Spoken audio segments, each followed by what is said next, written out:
Welcome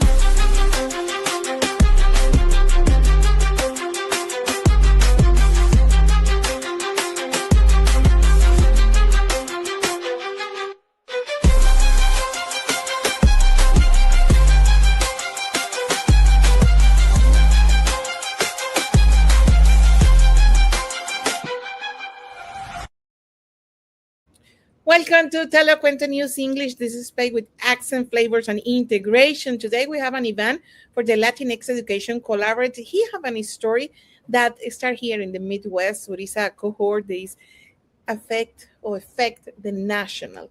But the first we will to listen to the people that make this space possible. This segment is presented by Kansas City Football Club, the High Law Firm, the bilingual lawyers in Missouri, U.S. Bank, La Mesa Mexican Restaurant, Shelter Insurance, this is Charles. Afternoon, Charles. Joshua? Does Shelter Insurance cover shiny red cars? Yeah. What about purple vans? Also, yes. Monster trucks? You know we offer car insurance, son.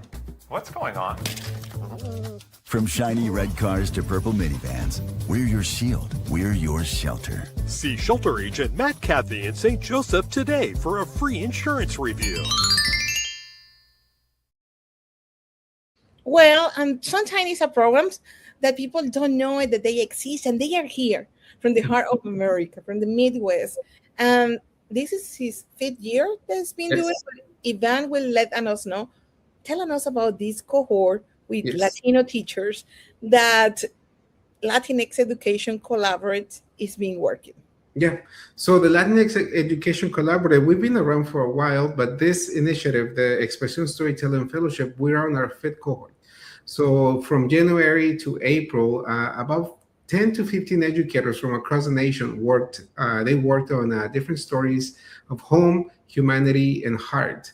These are stories that sometimes, from what we have heard, is educators want to be heard. They want to relate to one another. So we worked with a series of, with our partners, Storytellers for Change. We worked for about 3 months, crafting stories of belonging that we are getting ready to share in a few days.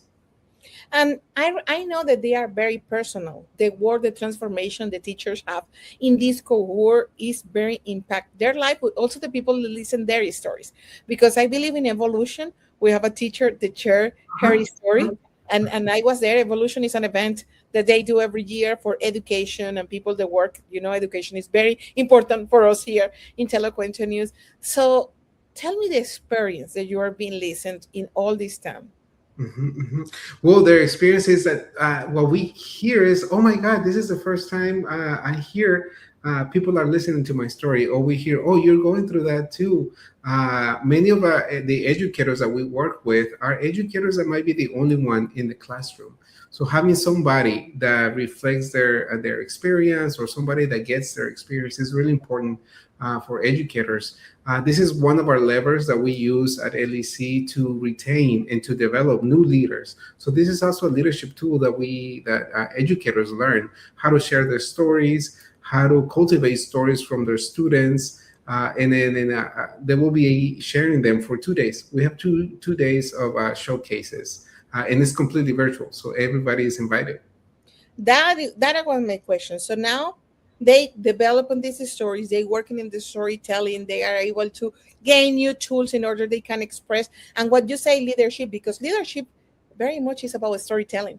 Who is better to tell this story? Many times who is able to reach whatever they want. So while you say that, what the people can do, can I go inside this virtual space and listen these stories that they will have? Yes. They can join. We'll be sharing their stories tomorrow, 5 p.m. to 6 p.m. or Wednesday, 5 p.m. to 6 p.m. We'll have to share the links on the chat, and then you can join and watch on YouTube, Facebook, or LinkedIn, completely live. And you say that this is your fifth time to do this. What is the comments that you receive for outsiders? They are out the cohort, they went there, and listen, read, view these stories, and the family members probably of these people that they probably are the first champion. Yeah. No, yeah, yes, the family is always there, but the impact that we have seen is that it creates a counter story narrative. We hear many stories on social media, sometimes it's negative or in a deficit mindset. But what we have heard through Expresión is that their stories come from an asset, and we work with that from the very beginning from an asset-based perspective. And it boosts the individual teacher's identity and resilience in the classroom. We have also heard that it gives educators a sense of agency, in a sense of agency in the classroom, in the environments that they are in, especially in their school communities. Once they gain leadership abilities through their storytelling, they are able to share stories, and by that offer, they give space and they give permission for others to also share their stories. It is important to share our own stories, counter stories from what we are hearing from the main dominant media. And actually, this is exactly why we create Telecuentones English. Yeah. Migrant people need to tell They're- migrant stories. So we know how this narrative of media, we are a media, but we want to be able to share our own stories from us. Ivan, I believe you was part of one of this cohort. Yes. Yes. Mhm, mhm. So can you tell me if any teacher see in the country this what they need to do if they really want to apply to the cohort? I know that what you say we are in the not for this year, for the next year. What they Yes. need to do? Well, we are actually going to have hopefully a shorter version at the end of this summer, but I'll have more news about that. But every I year, can invite you later. yes, yeah, you'll find me later. Every year in January, and you just have to be open to be vulnerable, because some, like you said, some of these stories are really, really emotional. They're really personal. So just be open to yeah, your whole self, and then starting to craft those stories. We'll go through a series of processes where you'll be able to recall what happened in the past, different characters in your whole life, and then we share it. We share it with all.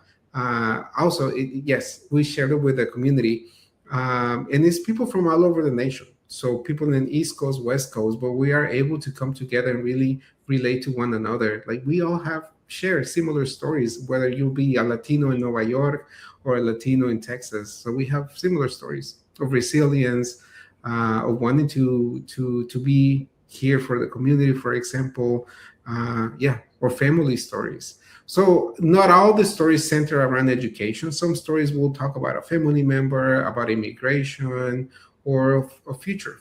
It's a personal growth for each teacher, but this personal growth later on will be transferred to their student.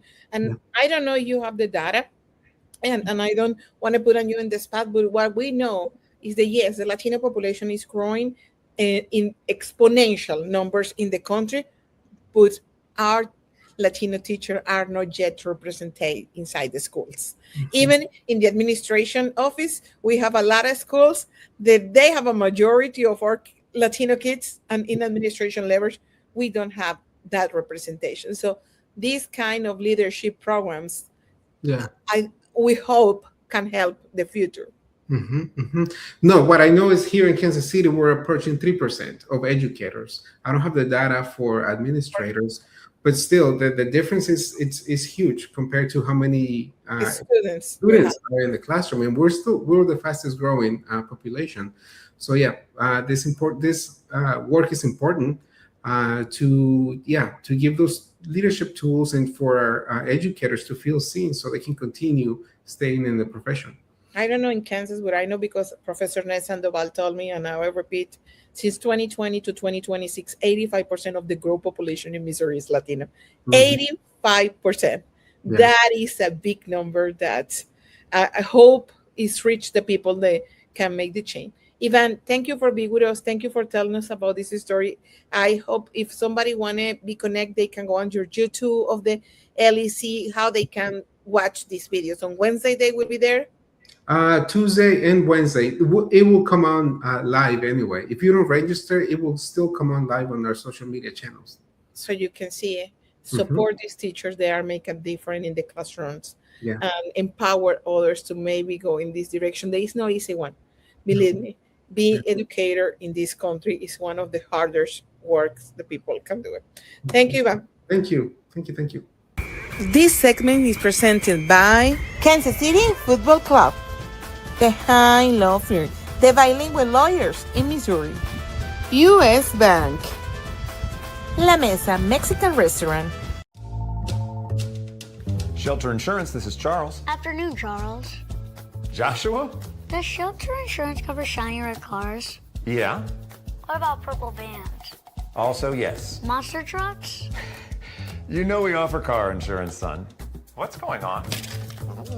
From shiny red cars to purple minivans, we're your shield, we're your shelter. See shelter agent Matt Cathy in St. Joseph today for a free insurance review.